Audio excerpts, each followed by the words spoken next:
sécurité prime-t-elle sur nos libertés? Adeline Monastiri nous présente son discours. France, pays des Lumières, des droits de l'homme, État démocrate et souverain. Illustré et guidé par une même devise, reflet des valeurs les plus importantes de notre nation, liberté, égalité, fraternité. France, te tortues de douleur en ces temps de crise, lorsque liberté est outragée. Considères-tu cette insolence envers ta devise républicaine justifiée? La promesse des vies sauvées suffit-elle à t'apaiser? Penses-tu que la sécurité prime sur nos libertés? Il apparaît à première vue que la liberté sera toujours préférable dans toutes sortes de dilemmes. Une valeur aussi capitale à notre société, pour laquelle tant de sang a coulé, au nom de laquelle l'étendard sanglant est levé. Sa nécessité est incommensurable pour tenir la promesse d'un pays juste et démocrate. Le choix de préserver les libertés est bien souvent celui de la vertu et de la République.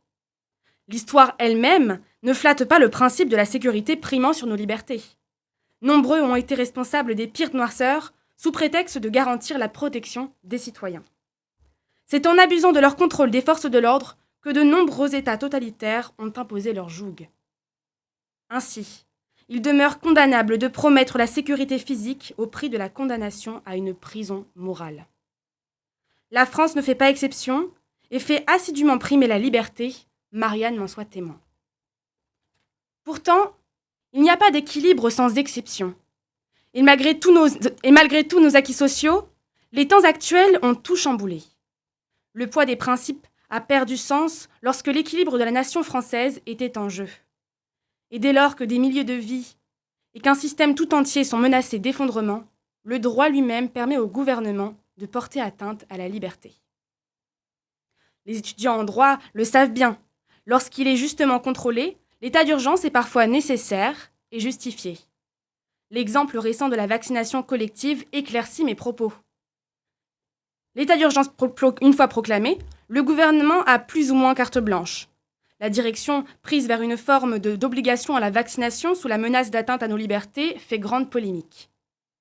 Le gouvernement a pourtant pris la décision de donner toute sa confiance à la science et de ne pas laisser d'autre choix aux citoyens.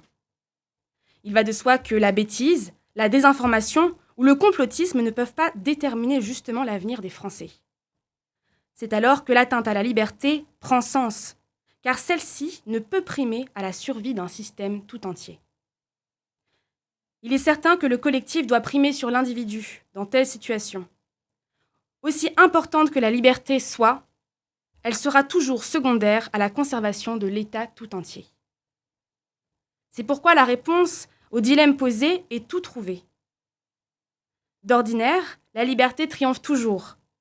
Elle demeure une priorité et un acquis d'une importance démesurée. Néanmoins, dans un temps de crise où le chaos menace la société, la sécurité doit primer sur nos libertés. Adeline Monastiri pour l'association L'Oratorium de la Cato.